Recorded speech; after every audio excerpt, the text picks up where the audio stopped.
Hey everyone, my name is Taylor, and today I'm giving you the round-by-round guide for the Night Mire Gauntlet. The Night Mire Gauntlet was just released and it has some amazing pieces of gear for PvP and even some for soloing in PvE. From the gauntlet you can also get the mount and some unique housing items, so it's a pretty great gauntlet to farm. There's also 3 badges from it, so you might be like me and a badge hunter and want that. So here is how you do it. So let's go over the bosses and the cheats. The first boss is Dr. Neaux. Dr. Neaux is a doom and gloom and mass infection spamming boss. During his first turn, on his natural hit, he will use a moon poison spell that deals 90% damage from the max health of all wizards. At the end of every third round, he will remove another 5% from the maximum health of all wizards with a similar cheat. Mulleted Dr Neaux, as opposed to the pre-mullet Dr Neaux, instead of having a high damage cheat, has a healing cheat. This boss cannot be one-shot. If a wizard kills Dr Neaux before starting his cheat cycle, he will heal back up to full health. Once the boss is below 50% of his total HP, his cheat cycle will begin by casting a choke. During his cheat cycle, at the end of every turn, he will restore about 1500 to 3000 health, depending on which version you're fighting, until he's fully healed. Once he's fully healed, the cheat cycle ends. You can only kill him while he's had his cheat cycle activated. So basically that means you have to take him down to 50% and then kill him. For the secret bosses, which drop the mount, the bearded dragons are a set of 3 dragons, 1 sun, 1 moon, 1 star. While they all have some spell casting cheats, the primary enemy is the sun bearded dragon.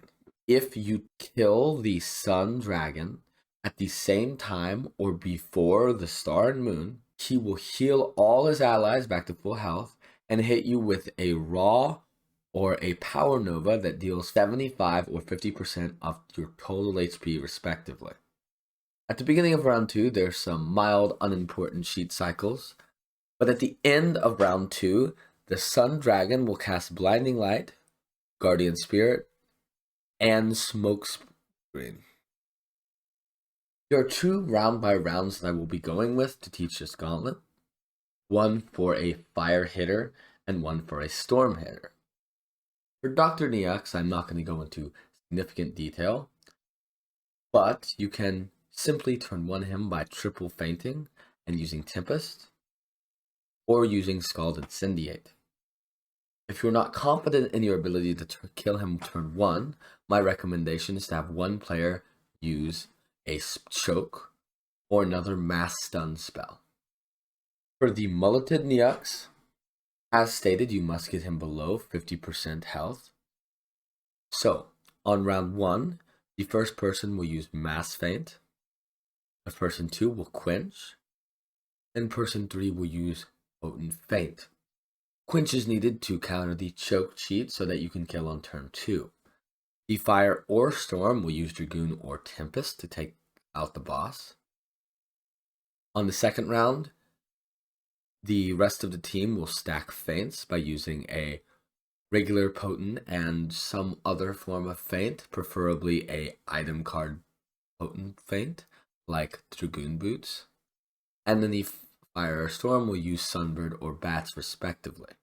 If the boss is not below 50% HP and the cheat cycle does not trigger, please do not one-shot him on this turn.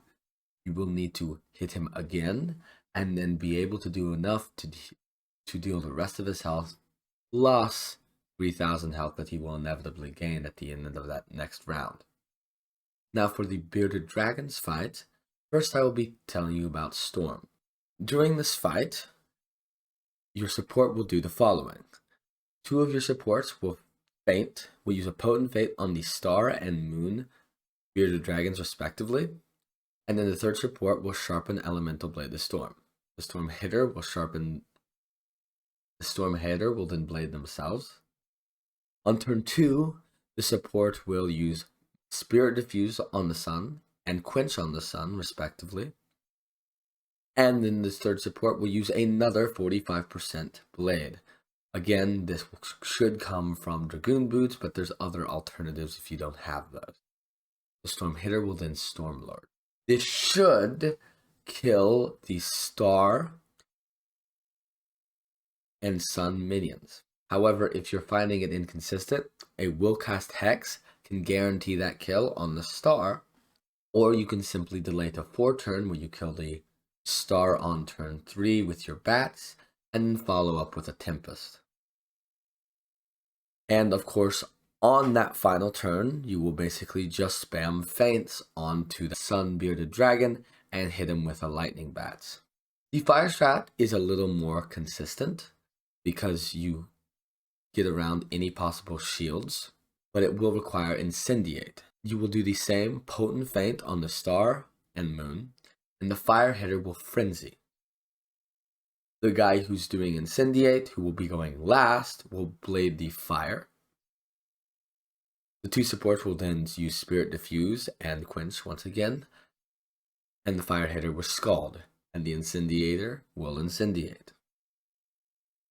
On the final round, just like in the other strategy, the 2 support will stack Feint, the Fire Hitter will Sunbird, and the last guy can simply pass. There's a couple of last notes. This dungeon does have a few bugs in it. I know for the first time I ran the dungeon on Live Realm and on Test Realm, this bug was seen. But you may have a bug where multiple versions of the boss spawn. It seems that once you've done the dungeon at least once, this kind of stops. It does make doing the strategies quite a bit harder when there's multiple enemies, and I really don't recommend trying the secret boss if there's more than the intended amount there, as even the low level ones cheats will make it quite difficult. And lastly, I want to give special credit to my friend Major, who helped come up with these strategies, and this video is intended to kind of publicize those out for the YouTube audience. Anyway, I got to get to uploading more. I've been having a bit of a break for personal life, but you know, we'll be back into it. And if you enjoyed this turn-by-turn guide, let me know. It would help out. Thanks for watching, and y'all have a great day. Bye-bye.